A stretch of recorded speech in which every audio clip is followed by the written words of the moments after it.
Defense Secretary Mark T. Esper on October 20th said the Pentagon's proposed posture shift in Europe that's slated to pull nearly 12,000 troops out of Germany and Spangdahlem Air Base's fighter mission and relocate U.S. Africa Command's headquarters looks to more effectively deter Russia.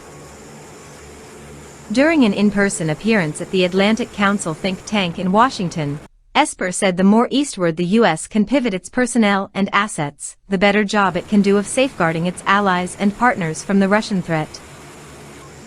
It's common sense, Esper said.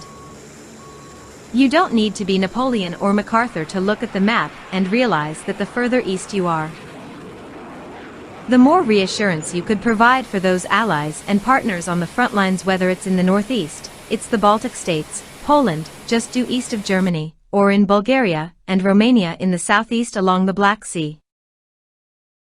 According to Esper, this strategic force movement will also help the U.S. tackle the time-distance challenges in case Russian forces undertake some type of really aggressive action. The shift away from Germany also will help the U.S. make good on its 5 key principles of fortifying the NATO alliance, boosting U.S. strategic flexibility and European command operational flexibility, and reassuring allies, all while looking out for U.S. troops and their families, Esper said. U.S. Air Forces in Europe Air Forces Africa boss Gen. Jeffrey L. Harrigan said in September the reposturing was still in planning stages.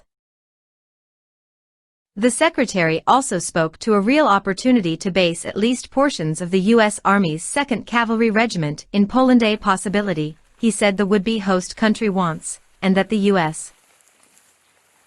believes is logical, and the potential for stationing a forward element of the Army's V Corps within Polish borders as well. But we also need to look at the Baltics and the Black Sea region to make sure that we're meeting those 5 imperatives along the frontline trace, if you will, of where we sit vis-a-vis Russia, he said. In a similar vein, Esper said the National Guard Bureau's State Partnership Program, which was created in 1993 to cultivate bonds with former Soviet bloc nations, needs to prioritize frontline and emerging partner nations to compete with China and Russia. For this reason, he said, the department will carry out an independent strategic assessment of all current partnerships to help it identify efficiencies and make the overall program more effective. DoD is also exploring how it might be able to scale up the state partnership program, he said.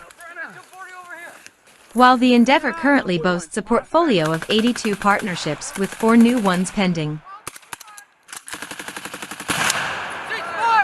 Ceasefire! Yeah, stay with him. Yeah, stay with him. Get down, get down! 3 to 5 second rush. Take his weapon. What's going on? Calm down. Hey, rotate this way. Let's go, Alpha. Hey, you got him. 1 and 4. Hey, call it out what you see. Give me the complete number, how many mags full. Right. So he has 1, he has 2, you have 2. Alright, 1, 2, 2, and monkey. That's 5. How many rounds do we got for the saw?